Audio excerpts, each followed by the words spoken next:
So what you're saying is, if you want an economical car, buy a BMW M3. No, I'm not actually. No, seriously, what I'm saying is, it isn't what you drive that matters, it's how you drive it. That is everything. He's right, actually. Yes. It's true. So, what are the ways you can change your driving then? One, ignore everything written in those handy cut-out and keep guides in the newspaper. You see, look, There are a lot. remove your roof rack. Who's got a roof rack?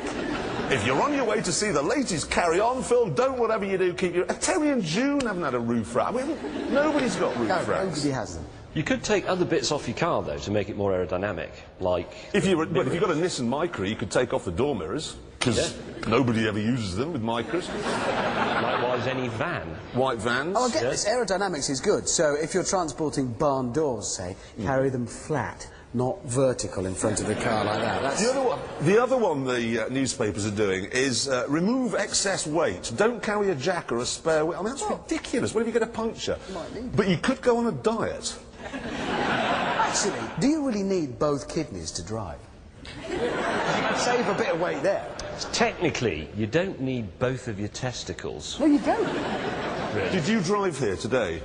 You did? You don't need any. You haven't, exactly. No testicles, and she's made it... Well, that's a weight saving right So there. I'm going to cut my ears off for the drive home, because I don't need them. It's worth it, you save weight. You could get rid of that spoiler at the back. No, that'll ruin the handling. It's not worth doing that. But if you did crash, it would be very economical. That's true. I'm going into this tree using hardly any fuel at all, because I've no spoiler on the back. It's a good idea.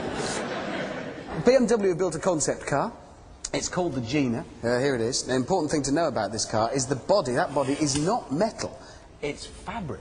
And you can see it creasing here where the doors are up like arms on a shirt. You see them creased and, well, that's no good. You'll get sweat patches all round here and it's... That's a brilliant idea, that, because car panels don't need to be metal. No. Well, why wouldn't you make them out of fabric? You could have a linen one. No, not linen, because that crumples and makes you look fat. No, not linen, something else. Well, I'd order it in smart casual. Yes, because then you could change it in the evening, put a bow tie on it, it could have an evening dress Or car. a funeral. It's anything. fantastic. No, What's look, wrong with it? my point is, this is a rubbish idea. Look, I have another picture here. Look, it's split. No, that's the zip. That's the zip so you can get at the engine. It's got flight. Bonnet. It's got flight. Yes. All you've got to do, just be careful you don't zip your bell housing up in it when you're... Or your big end. Yeah. No, it's a rubbish idea. That is just a bag with a car in it. It's a... Well, if Jag did one, they could call it the E-Type bag. Yes, all right. If Renault did one, they could call it the Espas People Carrier Bag. Stop saying stupid things. It's a stupid, stupid idea. And it gets worse because they say it's got, underneath it, the structure sort of deforms and moves and there's a spoiler that rises up under the material and the grille moves and that's just going to look like a car trapped in a bag, struggling to get out. It'll scare children. It's a stupid idea. You could put a sticker on the back saying, my other car's a tea towel. That's a stupid idea Honestly, too. I wish they'd go on and make that. Now, Maserati GT, OK, you see them around these days. Got a picture of one here, and you know what this reminds me of? No. Cherie Blair. Oh, God, it does! You've ruined it forever! Look at it! It does! No, Don't what? take it to Balmoral, it'll get pregnant.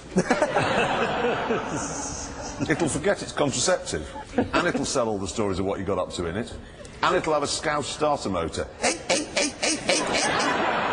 Mind you, it'll probably come with 2 flats in Bristol, so that's all right. Right, a new car.